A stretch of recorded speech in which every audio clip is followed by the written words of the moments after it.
લક્ષ્ય ન્યૂઝ, એક નજર, એક લક્ષ્ય. સમી તાલુકાના દૂધખા ગામે લાંબા સમયથી વીજ કાપના કારણે ગ્રામજનોમાં ભારે રોષ. સમી તાલુકાના દૂધખા ગામે લાંબા સમયથી વીજ કાપથી ગ્રામજનોમાં ભારે રોષ. ઉનાળાની કાળઝાળ ગરમી વચ્ચે કલાકો સુધી વીજ પુરવઠો ખોરવાતા લોકો પરેશાન. ખેતી માટે જરૂરી વીજળી ન મળતા ખેડૂતો મુશ્કેલીમાં.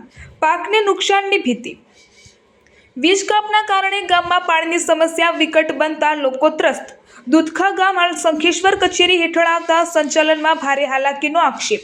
ફોલ્ટ કે ફરિયાદ સમયે કમ્પ્લેન ન લેવાતી હોવા અને ફોન રિસીવ ન થતા ગ્રામજનોમાં નારાજગી. શંખેશ્વર કચેરી 30 કિલોમીટર દૂર હોવાના કારણે ટેકનિકલ ટીમ મોડે પહોંચતી હોવાનો રોષ.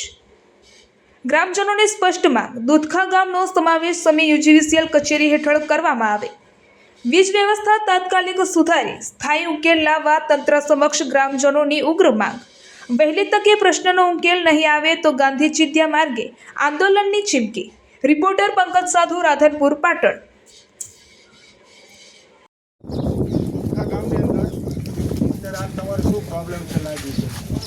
અમારા ગામની અંદર મોટી સમસ્યા આવી છે.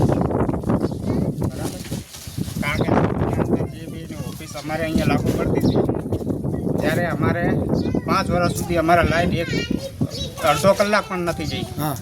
અને અત્યારે જે શંકેશ્વરમાં ગઈ છે તો અત્યારે કાલ અમારે 7 થી 8 કલાક લાઈટ નથી. એમાં કંઈ નુકસાન મોટામાં મોટું ધંધાવાળાને, કારણ કે આ દુકાનની અંદર ઠંડા પીણાનો માલ ભરેલો છે.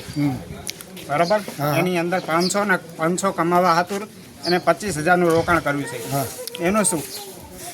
અને બીજા ધંધાવાળાનું પણ લાગુ પડે આને અંદર. હા, તો એના વિશે તમારે શું કહેવું છે? અમારું કહેવું એ જ થાય કે અમારે જે ઓફિસ લાગુ પડતી હતી એ જ કરી આલે સમી. બરાબર, આ શંકેશ્વર અમારે ન ચાલે, કારણ કે 10 કિલોમીટરના અંતરે છે આ સમીના અંદર. અને જે શંકેશ્વર છે એ 30 કિલોમીટરના અંતર છે. કંઈક ફોલ્ટ થાય એટલે એ લોકો પહોંચી જ ના વળે. હેલ્પર આવે છે ખરા દૂધખા ગામમાં? અરે 50 ફોન કરીએ તો એ કોઈ ધ્યાન નથી.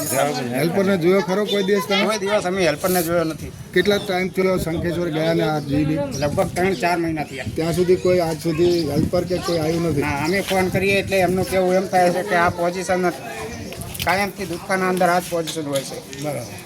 અને આ લાઇટ બિલ ભરવાનું આ જ્યારે માર્ચ એન્ડિંગમાં ચાલુ હતું ત્યારે કોણ લાઇટ લેવા બિલ માગવા આવતા હતા? લાઇટ બિલ માટે એ લગભગ 6-7 સાહેબો આવતા હતા અને ઘરે ઘરે ફરીને લાઇટ બિલ લઈ ગયા.